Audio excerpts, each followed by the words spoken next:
All right. We are going to get started, and we are recording for those who were unable to join us live today. So welcome to our Week of Action 2024. My name is Trina Reagan, and I am the lead policy strategist for Empower Missouri. And today I am joined by Sarah Owsley, our Advocacy Director, and our Affordable Housing Policy Managers, V. Sanchez and Misha Smith. So to get us started today, am I turning it over to you first, V? I think we're doing the networking first, Trina. Oh yeah, networking. There should be another slide with the agenda. All right. Yes. All right, so here's our agenda for today. So first we'll hear from Sarah, who will talk to us a little bit about why we all need to be advocates. Then we're going to talk about source of income discrimination bans, and then we have a little call to action for everyone. So to get started, for everyone who is here, we are going to go into breakout rooms for about 5 minutes. This is just a chance for you to network with your peers. So if you could just, as you enter the breakout rooms, introduce yourselves to one another and share your organization you work for and why you decided to join us today. And we'll bring you back together after about 5 minutes. All right, welcome back, everyone. Hopefully you got a chance to say hello to both old friends and new. We are going to jump right into today's training. So it is my pleasure to turn it over to our Advocacy Director, Sarah Owsley, who will tell us more about why we all need to be advocates. Hi, friends. Thanks for joining us. I really appreciate your time. Trina introduced me, so we'll skip right over that. We'll get right into why advocacy is important. Our next slide will just sort of establish what is advocacy, because lots of folks are advocates in a variety of ways already, right? They advocate for themselves as an individual, for their children, for their community. They set boundaries, et cetera, in their day-to-day life, which is all phenomenal. We at Empower do a lot of legislative advocacy, and that's the work that we predominantly talk about. So I just want to establish that, like, this is the process by which we are supporting a cause with our state level elected officials, and we're particularly supporting that cause around policy change. Our next slide is our advocacy strategy framework, which I just really love this tool from Changemaker. I share it basically every time that I talk about advocacy, because there are lots of things that we do and that other folks do that is that legislative advocacy, policy advocacy, et cetera, all sorts of things. Basically everything on this framework you will find Empower doing at different times. We can train you on how to do those things. All of that is available to you, and are different things that you can do as a nonprofit, as an individual. All of these are spaces where your voice is important and valuable. When we're talking about legislative advocacy and policy work, and the work we're going to talk about today, that's the next slide there, V. We're going to talk about, like, why this is important for you to do. It is because you have valuable experiences and stories that lawmakers need to hear. You have had your life. No one has had your life but you, but there are pieces as well that are universal. There is not a process by which lawmakers are encouraged to, like, look at their circle and think, like, how many folks who've experienced homelessness are in my inner circle. Instead, lawmakers are elected kind of the same way all of us are, knowing what they knew before they decided to run, and being surrounded by those same folks that they were in their community beforehand. But we are asking them to read and vote on hundreds of bills every year. We filed over 1,000 bills here in Missouri for this legislative session, 2024 legislative session. Lawmakers are going to read hundreds of them. They're going to ask to be made to vote on hundreds of them, and they are not experts in each of these issue areas. So it's important that those of us who are, who do have expertise in these issue areas, are in frequent conversation with them. We're sharing with them the knowledge that we have, the data, the research, the information that we have available. We're sharing that with them so that they can make the kind of votes that we want and that we believe are going to benefit our communities. Policy has an outsized impact on people's lives. It's huge. It controls a lot of the decisions that are available to each of us every day. a lot of the things that surround us in our day-to-day world in a way that many folks may or may not realize. And that's particularly impactful for folks who have fewer resources and who are more likely to be reliant on services. And so policy change really is the best way, we believe, to change lives on a really large scale. When we make significant policy change, that can impact thousands of Missourians, which is really big. Our next slide is just a reminder of like who is impacted by policy. And a million years ago, when we did these trainings in person, we would talk about like policy decided the kind of flooring that's in the room that we're in today, right? Like policy decided that the design of the roads that you drove in on this morning. Policy is the reason that you can stop at the water fountain on your way if you're feeling thirsty, right? Policy is so many things around us that we may or may not realize. That's particularly true if you are a person who's receiving services, Medicaid or Medicare, if you need to access mental health treatment, if you are hungry or homeless, you've been through the correction system. It's that if you've ever had a child, loved a child, or been a child, you know, we've all been impacted by policy pretty significantly, and more so for folks who have fewer resources and fewer choices available to them.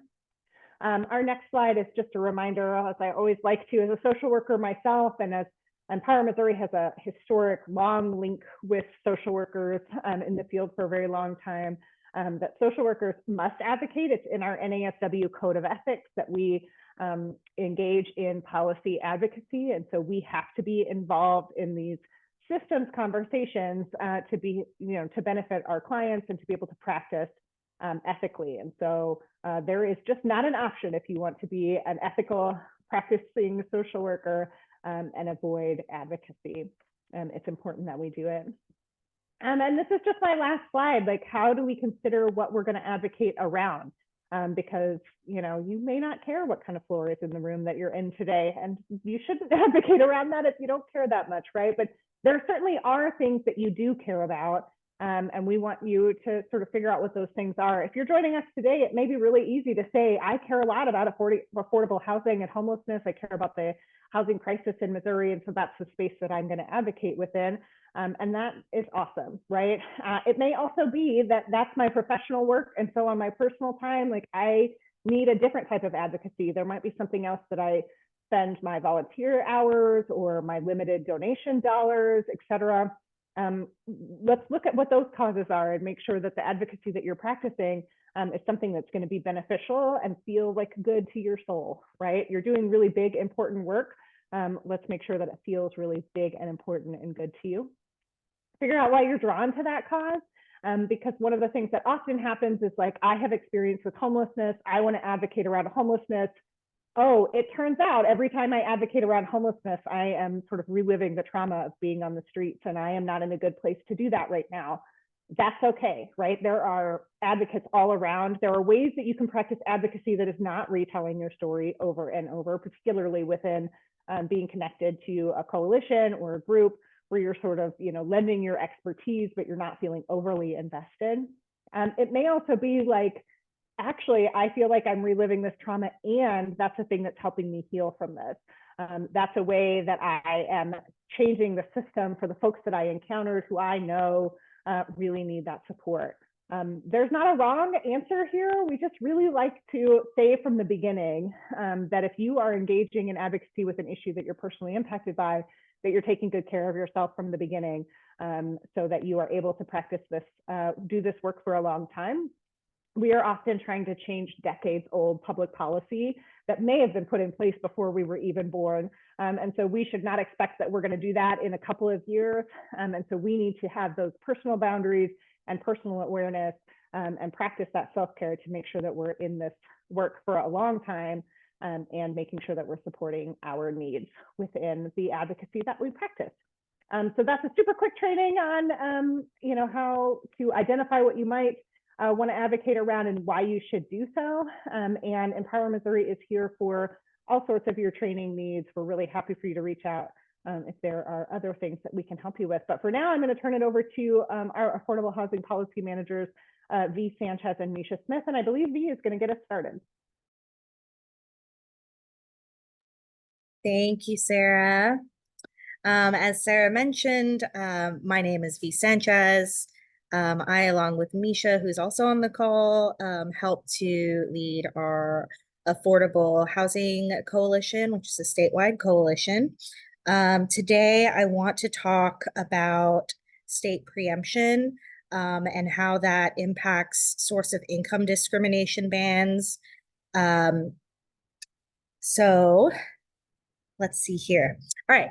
Preemption versus local control. According to NLC, preemption is the use of state law to nullify a municipal ordinance or authority. So some examples that we've come up with are, for example, Columbia at one point tried to pass a plastic bag fee for folks that use plastic bags. St. Louis County, they attempted to raise their minimum wage at the county level. Unfortunately, though, if there is state action, state preemption, the state comes in and says, no, you can't do that, and it preempts that. So some other examples of how we might see that play out. Oftentimes, local governments have the authority to make decisions around education with school boards, right? Or housing. You have a lot of zoning and land use types of decisions that are typically made on the municipal or city level, county level. Another really common issue that we've been seeing lately is around policing, whether that should be something that is state control versus local control. Here at Empower Missouri, we do believe that the people that are closest to the problems are also closest to the solutions. We know that each municipality, each community has, their own issues, and they are the best equipped to know what the solutions are for those areas. What might work for one area might not work for another, and that's why we really advocate for local governments to be able to regulate themselves. However, preemption kind of overrides a lot of those types of decisions that a local government might be able to make. So that kind of leads into source of income discrimination. And just to kind of give everybody a little bit of a background or a summary of what source of income discrimination is. Source of income is any type of legal source of income that a person may be receiving. That could include things like Social Security income, disability benefits. It could be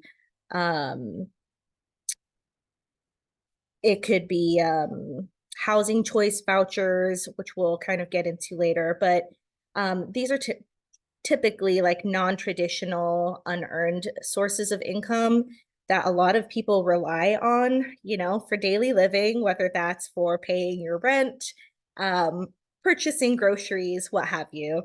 So a source of income discrimination is when we see landlords or other types of housing providers deny housing based off of how that person may be able to pay for that housing. And the most common form of source of income discrimination that we see is with housing choice vouchers. That is something that folks, low income folks, can use to pay for housing. Enacting source of income discrimination bans kind of allows that municipality to ban that discriminatory practice. And it's really important to promote fair housing practices and ensuring that all people, all individuals have equitable access to safe and affordable housing options. And so, one way that municipalities are doing that are by enacting source of income discrimination bans. I hope that wasn't too much. And so, here is more information on that. We talked a little bit about how housing choice vouchers, they're also commonly known as Section 8, though we don't call them that anymore. That is the most common type of source of income discrimination that we see in the housing space. But there are, of course, like other sources. It could be any type of wage that people earn from occupations, jobs. It could include, tips that a gig worker or somebody that maybe works at a restaurant it takes home, and they use that money, or they want to use that money to go towards rent. We talked about SSI, SSDI. There are other types of government assistance as well, TANF, foster care subsidies, veteran benefits. It can also include other things like a gift. Maybe, your parent passes away, they leave some money behind for you, a gift and an inheritance. Child support is a really common one. When we see households that split, now they have two housing, payments that they need to pay for, and child support is supposed to be able to help with some of that stuff. And then also, not as common, but it is another source of legal income, could be a sale or pledge of property or interest in property. So all of these are legal sources of income. And I'm actually going to pass it over to Misha Smith, our other affordable housing policy manager. They're going to go into more specifically about housing choice vouchers, which we are very much in favor and support of. Hi, everyone. So the first thing I want to say is we do have a specific bill that is making its way through the Senate now. It already passed the House. It's HB 2385. And if that bill passed, what it would do is allow landlords to refuse housing to anyone with a voucher in the communities. And so that is why we are asking people to vote no, because as I will go into, there are a lot of benefits to housing vouchers, not just for those receiving them, but also for the community as well. I received a report this past week out of St. Louis. It was a tenant report, and it showed that for households who pay no more than 30% of their income in housing, their disposable income increases an average of 70%, which is then put back into the communities. So the 30% is important because with vouchers, a lot of messaging around that that's against it is we're just giving everyone free housing. And a lot of people who utilize vouchers do have some sort of income, and so they are required to pay 30% of that income towards rent and utility cost. And but these vouchers, housing choice vouchers, they also support families, because when children are able to have stable housing, they are not going to change schools as often. And so they're having better educational outcomes. And when children and families are experiencing housing instability or homelessness, that could put them at risk for having the children removed, which can be very traumatic for children. They are more likely, because when you are stably housed, your income also typically increases. And so you're less likely to be food insecure, and also 34% less likely to experience domestic violence. And again, with children who are able to be stably housed through the use of these housing choice vouchers, it also can cause more mobility and ability to live in neighborhoods that might be safer, or with schools that provide more opportunities. And yeah, and then as we, one thing that we mention a lot at Empower Missouri is the greatest way to reduce homelessness is housing.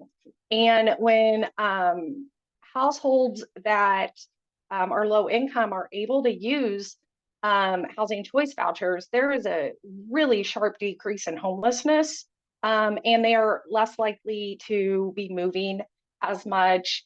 And so it really creates a lot of stability. And we can go to the next slide.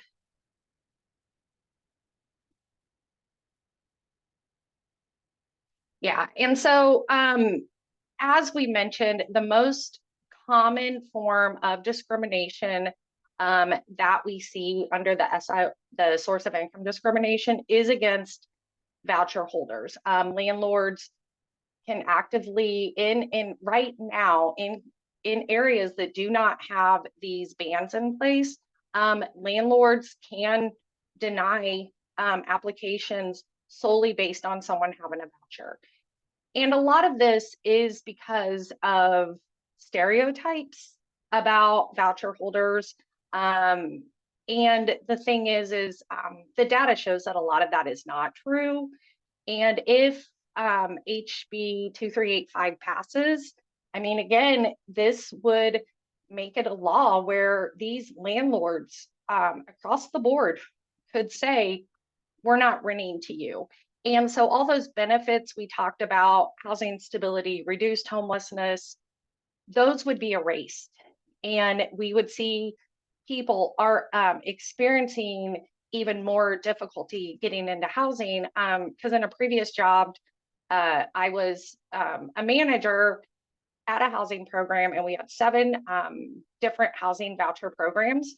And the biggest obstacle was, after they got the voucher, trying to find safe and affordable housing that met all the qualifications and a landlord that would accept their voucher. And so it's already difficult for voucher holders to find safe, affordable, stable housing in their communities. And this would just increase that. Because we also see a lot of the discrimination in certain neighborhoods, maybe higher income neighborhoods, with access to schools with more opportunity. And then there's also the belief that landlords are being forced to take the voucher and they can't evict the person ever. And then, they have no rights. And we just know that that's not true. Anyone that moves into a unit using a voucher, they are expected to follow the same rules. They have the same consequences if they violate. They're expected to pay their portion of the rent, and they sign a lease that is to be equal to anyone who does not have a voucher. Because right now, the data is over like 67% of landlords refuse to rent to people with vouchers. And a lot of times, once you have the voucher, you have about 30 to 60 days to find a unit. And if you are not granted an extension, you lose your voucher and you basically have to start the process over. And because of the ongoing underfunding of these the federal program that is over these vouchers, only about 1 in 4 people that qualify for a voucher are able to get it, which also leads to wait times of like 1 to 3 years. So this SB 2385 passing would erase all of those benefits. And in the counties or in the cities now that do have these bans in place to protect tenants, those would be overturned immediately. And so places where tenants currently do have these protections, they would be nullified immediately, which is also a problem because those communities knew what was right for them and they made this choice, and then that's going to be taken away. And it's going to erase a lot of tenant protections, especially for voucher holders that are in place right now. And so we'll go to the next slide. Yeah, and so like we said, you know, just some more benefits of housing choice. They're also good for landlords and the Missouri's economy because it is yeah, it strengthens Missouri's economy because, as we said, when people are housed, the data shows that their income goes up. When they are not cost burdened, meaning they are paying more than 30% of their income on rent, they have more disposable income, which goes into the communities. And when people are stably housed, they're more likely to be able to apply for benefits that they need, or they are able to get a job because when you are homeless, it is almost impossible to get a job because there are just so many barriers. And so, and then housing choice vouchers, the recession-proof income, because this income is guaranteed to come in every month. And then again, if the tenant who does have the 30% they have to pay if they have income, if they are not paying their rent, there are the agencies that oversee the voucher programs, there's case management to check in to see if maybe there's been a change of income or anything, that if they need to increase the amount of money they're paying towards rent, or if they need to put the tenant on a plan to make sure they're getting caught up of paying their rent. And yeah, and like it says, when we have these SOI discrimination bans in place, more people are able to use the vouchers, which means they're getting into stable housing, and then a lot lower levels of discrimination against them. So, and then we can go to the next one. Yeah, and so the impacts, like we talked about, it's going to limit housing options for low income households. And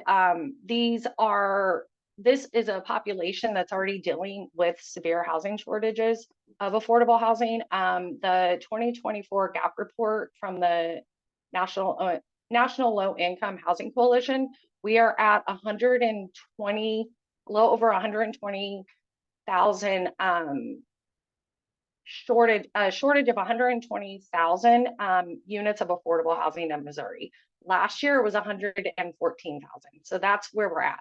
If you allow, if SB or HB 2385 passes, we can expect that to grow. And we see a lot of this discrimination happening in areas with well-resourced schools and better job opportunities and safer or more stable housing. It is definitely, like I said, if you do not have the housing there, people are not going to have anywhere else to go but the streets. So it is going to increase homelessness. And from the PIC count last year, homelessness across Missouri increased like 12%, but also just across the country had showed like from 2021 to 2022, people entering homelessness for the first time increased 25%, and a lot of that has to do with the rental market and the inability to find this affordable housing. And then if the impacts of source of income discrimination, we know the low income renters, but there is also the racial and economic segregation, that there are racial undertones to this that landlords have been known to use. I don't want to rent to someone with a voucher or someone with this income source, to actively discriminate against someone based on race, gender orientation, family makeup, etc. So we can go to the next one. And then there have been an amendment added to HB 2385. So we know that the prime focus are voucher holders, but they also would allow no regulation on the credit and background checks that landlords use. And we know that background and credit checks have their place and they're typical, but there are times that landlords use them specifically to target and screen out low-income tenants or tenants with vouchers. And they're not these aren't the type of checks they're doing on people who are not voucher holders. And then it will remove all regulations on deposits. And right now, my experience, like I said, when I was at my previous job, if someone had a voucher, a landlord was asking for 2 to 3 times the amount of rent as a deposit. And they were adding in, they call them junk fees. We call them junk fees, but they were adding in like high risk fees. And the problem with that is for some of these agencies that have the funding that could help with the deposit, the high risk fee isn't under that. And so if they weren't denying the application, they were using these deposits to screen tenants out, knowing that they may not have the resources to pay this. And this money isn't always refundable. But in 2385, they added the amendment to just remove all regulations, which means that landlords just across the board can charge whatever they feel is necessary. And then a lot of talk also is, they say the American dream is home ownership. This also would remove right to first refusal, which means if the property owner is like, I'm going to sell the property, they would go to the tenant first and give them the ability to be like, I would like to try to buy it, or no, I don't want to. And a lot of also what we've been seeing in the housing markets is that a lot of these properties that would be affordable are getting bought up and rents are going up and they're not. So the current tenants are having to leave, and they're having to leave with not a lot of notice. And they also are then having to try to find in this market other affordable housing, which may mean moving out of the communities that they know, getting their children moved out of the schools, having to pay deposits again, and hoping that they can find a landlord that won't discriminate. And so it really creates a lot of instability. And so, as we said again, voting no on HB 2385 is necessary because just having the landlords have the ability to discriminate against low-income renters and renters with vouchers at this level, it just really keeps them out of the housing and the neighborhoods, and having that choice of where they want to live and having the ability to choose the schools with the higher opportunities that they want for their kids. It takes that away, and it forces them sometimes into neighborhoods maybe they don't want to, into housing that isn't what they want. It can take them out of the communities where they want to be, away from their jobs, away from the resources. And so we are fighting this because it's wrong, and people should be able to have a choice of where they want to live, and it shouldn't matter how their rent is getting paid. And also the fact that this bill is specifically targeting voucher holders. So, and the next one. Yeah. And so what needs to be done is, like Sarah talked about in the beginning, advocacy.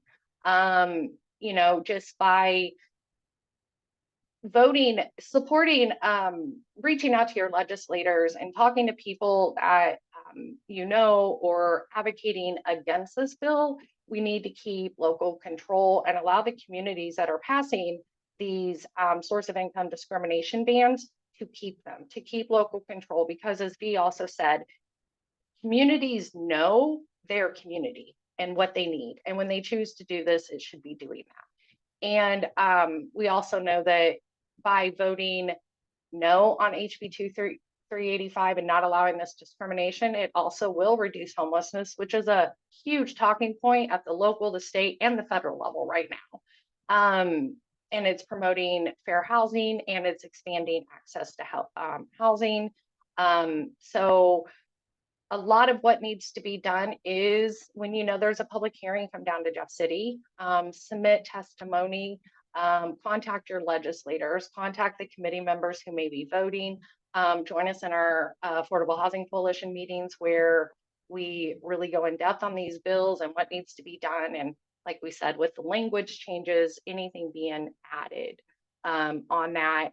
And one thing we talk about with some of these bills is a lot of times the side that supports this and wants this, they show up with a lot of people. And so we need to make sure we are as well, that those who would be impacted, those that work in these housing agencies, that are tenants, your voice matters. And you will understand it from a way that people outside of that, like the legislators, will not.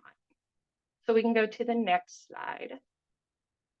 Yeah, so we'll take action together. We have a call to action. And right now, the bill is on the calendar for the second reading in the Senate.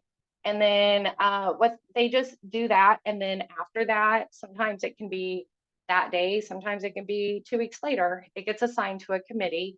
And then that is usually when we see if it's going to get scheduled for a public hearing. So right now we have a call to action to contact your senator and just say, we don't want this.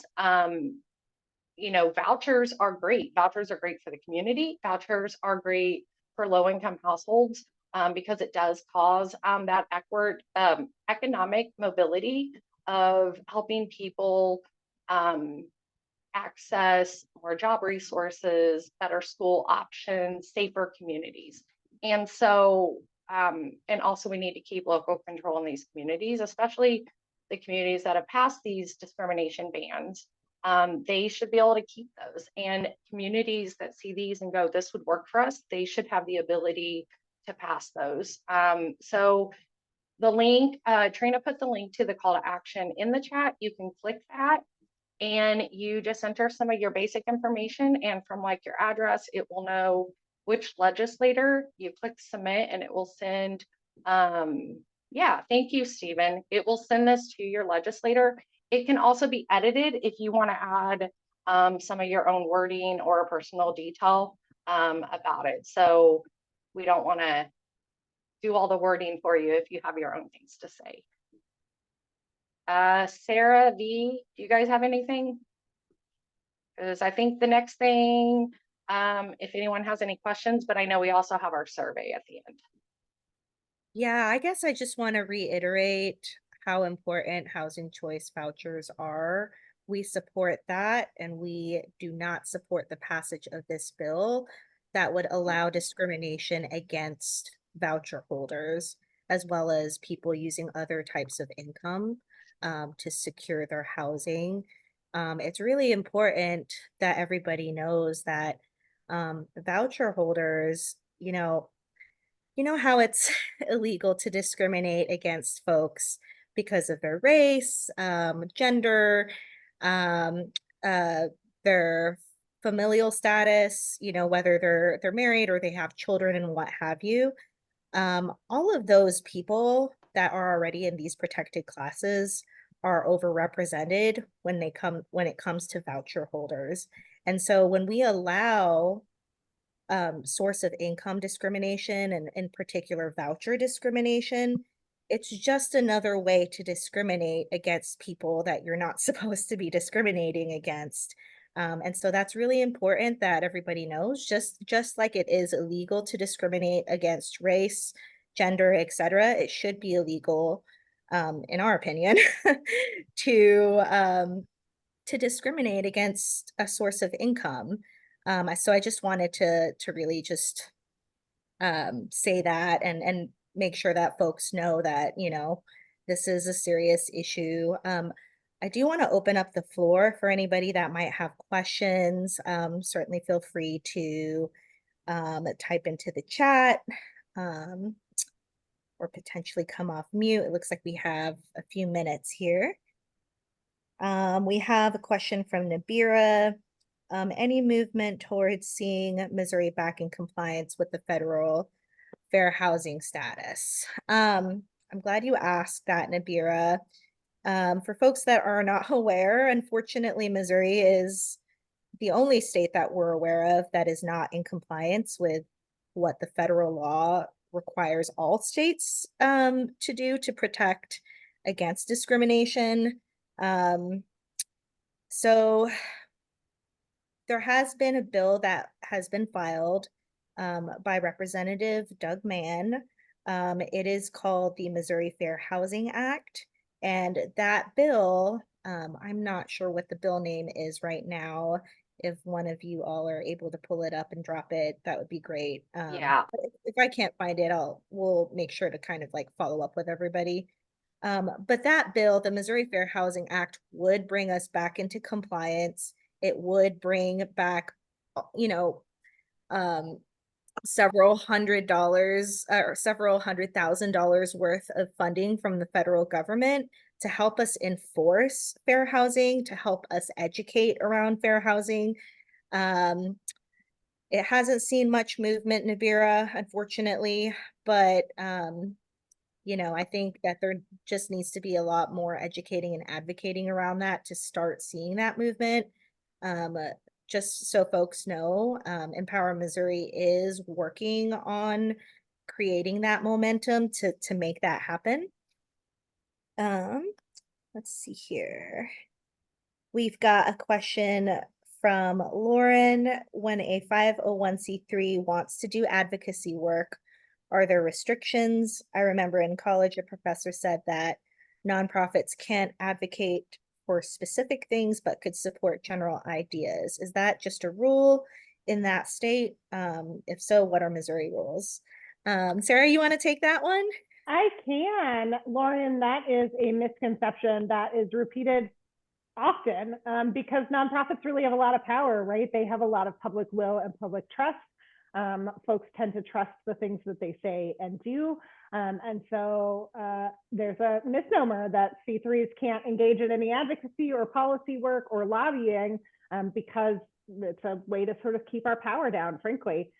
It's a way to keep us out of the lawmaking process. We at Empower have lots of resources about that. I believe there's probably a Friday forum somewhere. I'm also really happy if you want to email me, Sarah, S-A-R-A-H, @empowermissouri.org. I can touch base with you. It is not true. C3s are absolutely allowed to practice advocacy and lobbying. C3s are not allowed to do what's called electioneering, which is only candidates, right? A C3 cannot say, please vote for this candidate, but we can 100% say, this bill is bad, please vote no on this bill. So that's with the federal IRS, and you are not the only person who's been told that, Lauren. Yeah. And Karen, about the talking points, we actually, because this is one of our focus bills for Week of Action and tomorrow for Day of Action, we do have fact sheets and advocacy sheets that have talking points. And so we can send you the digital copy if you will not be at Day of Action tomorrow. Thank you. Yes. And we will be sending follow-up emails after Week of Action where we will have all of the resources and some additional information for you guys in that email. But yeah, we definitely have the talking points. Perfect. There was a question earlier in chat from Tasha. If we don't use all of the funds for the 45 million in housing choice vouchers, where does that money go back to? HUD. So I when mean, somebody's not able to use their housing choice voucher, so the process is very lengthy in the entire country. Folks wait years often. The average wait time across the country is 3.5 years. And it depends like on your geography, right? About how long you can expect folks to wait. In Missouri, that wait list is also 3.5 to 5 years. There are places with shorter wait lists. And so I don't want to say for sure everywhere in Missouri, every person who has a voucher has waited 3 years. That's not entirely the case. They also, folks are on a list that sort of prioritizes different things. So if you are a person who's street homeless with a newborn baby who has, a very like a significant illness, that family is going to receive a voucher quicker than, somebody else who is, in a different type of circumstance, right? Because their vulnerability is higher. And so that's also a thing to keep in mind. Once a person receives a housing choice voucher, if they're unable to access housing and sign a lease and utilize that voucher, it returns back to kind of like the list, right? So like the next person then gets an opportunity. There's some flexibilities. Lots of agencies are able to sort of like, well, we're not going to accept a voucher until we know that there's a place. But generally speaking, there are all sorts of problems that comes with receiving a voucher. And one of them is that it's very difficult to find landlords who choose to accept vouchers. I also just wanted to be clear that like this bill is not going to pass source of income protection for the state. It's going to allow municipalities who have said that this is an important thing for them that they want to do to say that this is an important thing that we want to do in our municipality, but doesn't pass that for our state. But yeah, that's exactly right. Basically, like it goes to the next person in the list, and if that person still can't find a voucher, then like it sort of just like keeps going down the process. Yeah, because Yeah. there's always a lot of people on that list. There's always more people than usually the funding. So, yeah, and to be yeah. clear, it's not a process of like, you know, I can't find a home because I have to have granite countertops and I can't find a rental property that has granite countertops. It could be though that like I have 2 children, so I need a 2-bedroom place. I can't find some place that will accept my voucher that's 2 bedrooms, but you know, there might be one in a community that's a studio. As an individual person, maybe a person could be in a studio that would be inappropriate for my family, right? So there is reason to believe that possibly the next person could get a voucher, but that is a really horrible experience for the individual or the family that has waited for that voucher, can't secure housing, and then it ends up in someone, you know, in another family's hands. Yeah. Yeah, and another aspect of it where it can become difficult is people living with disabilities. You know, we had a client that was just struggling so much because they kept finding like second story units or units that were not accessible. And they were like, we're not being picky, but I literally cannot live in this situation because they would not be able to navigate it.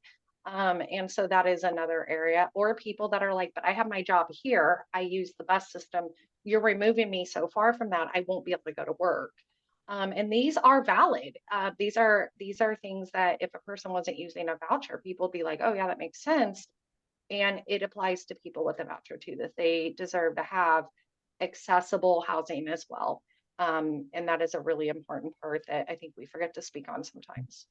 It is pretty wild how, you know, we have a housing shortage of 120,000 units that are available and affordable to, you know, some of the lowest income households in our state, and that we're not putting something in place that ensures that any federal funding that we get, I mean, FY 2023, just last year, we received $45 million in housing choice vouchers. That is a huge economic boost to our state. And, you know, coupled with the fact, again, with this huge housing crisis, housing shortage crisis, it just does not make any sense to try to limit local governments from being able to ban what we already know is like hugely discriminatory. I do want to really quickly make sure folks are able to fill out our post-session survey. I know that that link has been posted into the chat. That would really help us out and help us make sure that we are making these as helpful as possible to folks. So if you could take a few minutes to fill that out. And as you're doing that, I will go ahead and read a couple of extra comments that we have in the chat.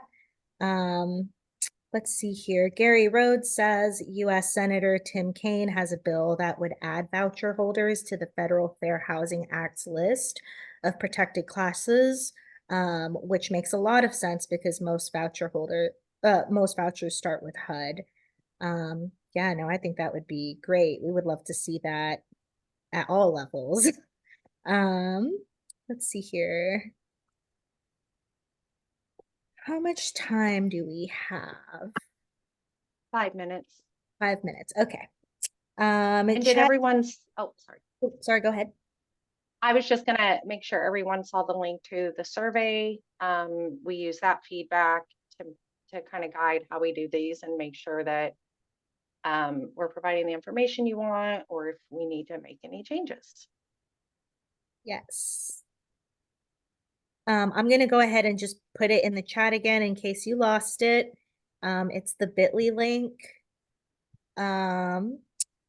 Chet has a question. Is there anything working towards making transitional communal living HUD approved. This would be great addition to use of funds for us. Oh, looks like Misha answered. Do you want to just come off mute, Misha, for those that aren't looking at the chat? Yeah, and I mean, I will say off the top of my head, I'm not sure about the funding on this, but I can definitely look into it.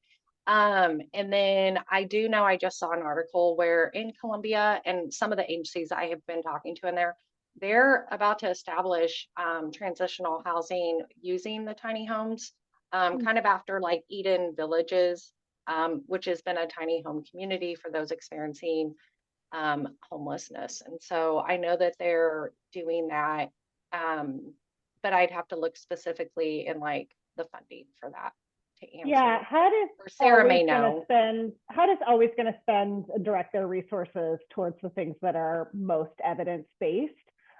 There certainly are consumers and other folks who really feel like those like transitional or shorter term housing solutions are beneficial. We're not necessarily against that happening. We do want to make sure though that the funding that we have for permanent supportive housing and other like evidence-based long-term solutions remain intact and secure. So it's an excellent question. It's not super related to source of income protection. Also really happy to sort of follow up with you via email there, Chet, if you have some more questions about that. But the housing organizing is complicated and tricky because it's so many things, right? So many things touch our housing. And so we definitely care about making sure that people are safe and able to put a roof over their heads for sure. We really appreciate your time, everybody. Trina, is there anything else before you send us out? No, that was it. Thanks so much for joining us today. I see a lot of names on this call signed up for tomorrow's day of action in the Capitol. So we look forward to seeing you in Jefferson City, where we will be engaging in some legislator visits around this and other issues. And so I believe that's all. Thanks so much for joining us and for completing the survey, and we'll see you all again soon. Awesome. Thanks all. Bye. Have a great day. Thanks, everyone.